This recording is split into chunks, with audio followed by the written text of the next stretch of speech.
Hello everyone, শীতকাল তো পড়ে গেছে। শীতকাল মানে নানান রকমের বাজারে সবজি, তার মধ্যে একটা জিনিস দেখবেন যে পালং শাক, শিম এগুলো কিন্তু খুব বেশি করে ওঠে। তো এবার আজকে আমি আপনাদের জন্য পালং শাকের একটা খুবই দুর্দান্ত রেসিপি নিয়ে চলে এসেছি, তাও আবার একদম নিরামিষভাবে।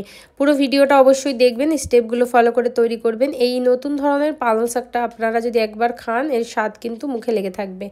সবার প্রথমে দেখুন কড়াই কিন্তু সামান্য পরিমাণে তেল দিয়ে দেবো। এই রেসিপিতে কিন্তু খুবই কম তেল ব্যবহার করা হয়।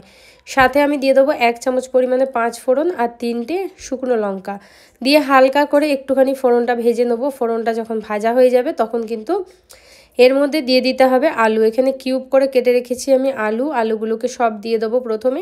কেন আলুটা একটু ভাজতে টাইম লাগে, তাই প্রথমে আলুটা দিয়ে দিচ্ছি। আলুটা দিয়ে তেলের মধ্যে একটুখানি হালকা করে নাড়াচাড়া করে সঙ্গে সঙ্গে দিয়ে দেবো হচ্ছে এর মধ্যে শিম আর আলুটাকে দিয়ে আমি মিনিট খানেক ভেজে নেবো। 1 মিনিট মতো এটাকে ভালো করে ভাজা করে ফেলতে হবে নাড়িয়ে চাড়িয়ে।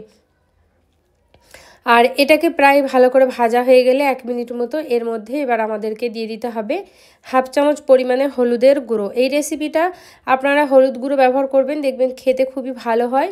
আর নতুন ধরনের এই পালং শাকের রেসিপিটা আপনারা একবার তৈরি করবেন। কে কে এইভাবে তৈরি করেন আমায় অবশ্যই কমেন্ট করে জানাবেন বন্ধুরা। আর আপনারা কোন জায়গা থেকে দেখছেন সেটাও আমাকে জানাবেন। আপনাদের কমেন্টগুলো পড়তে আমার খুবই ভালো লাগে।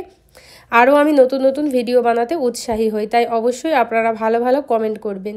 এবার এটাকে আরও 1 থেকে 2 মিনিট ভেজে নিয়ে এবার দিয়ে দিচ্ছি এর মধ্যে বেগুন। কেটে রাখা বেগুনগুলো দিয়ে একটু নাড়াচাড়া করব।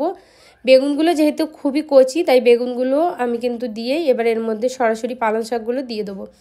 তো এখানে আমি 1 আঁটি মতো পালং শাককে ধুয়ে ভালো করে পরিষ্কার করে জল ঝরিয়ে রেখেছি।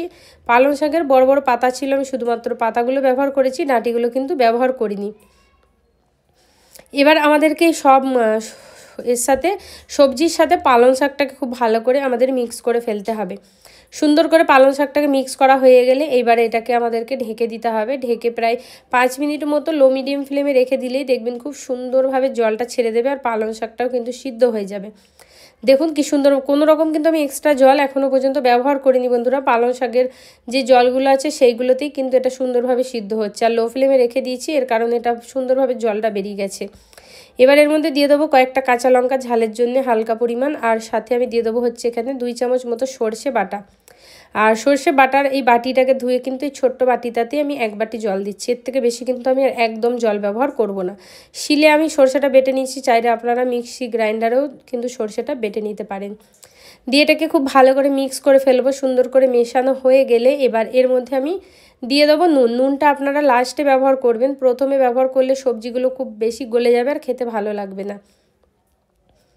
নুনটা দেওয়া হলে খুব ভালো করে এইবারে নাড়াচাড়া করে দিয়ে এটাকে আবার ঢেকে আমাদের প্রায় রেখে দিতে হবে 2 থেকে 3 মিনিট লো ফ্লেমে। এর থেকে বেশি রাখলে হবে না। 2 থেকে 3 মিনিট পরে আপনারা ঢাকাটা খুলে দেখবেন খুব সুন্দরভাবে কিন্তু সবজিগুলো একদমই সিদ্ধ হয়ে যায়। বন্ধুরা, যদি এতক্ষণ ভিডিওটা ভালো লেগে থাকে অবশ্যই লাইক করে আমার চ্যানেলটা সাবস্ক্রাইব করে পাশে থাকবেন। এইভাবে নতুন নতুন রেসিপি পাওয়ার জন্য আমার ফেসবুক পেজটাকে অবশ্যই ফলো করবেন। ওখানে আমি অনেক রকমের নতুন নতুন আপডেট দিয়ে আমার সাথে থাকবেন আর আমায় সাপোর্ট করবেন বন্ধুরা। দেখুন এখানে পালং শাকের এই তরকারিটা একদম রেডি হয়ে গেল। গরম গরম ভাতের সাথে, শুকনো রুটির সাথে কিন্তু খুবই বেশি জমে যায় বন্ধুরা। তাই অবশ্যই আপনারা বাড়িতে তৈরি করে আমায় কমেন্ট করে জানাতে ভুলবেন না আপনাদের পালং শাকের রেসিপিটা কেমন হয়েছে। ভালো থাকবেন আর সুস্থ থাকবেন। পুরো ভিডিওটা দেখার জন্য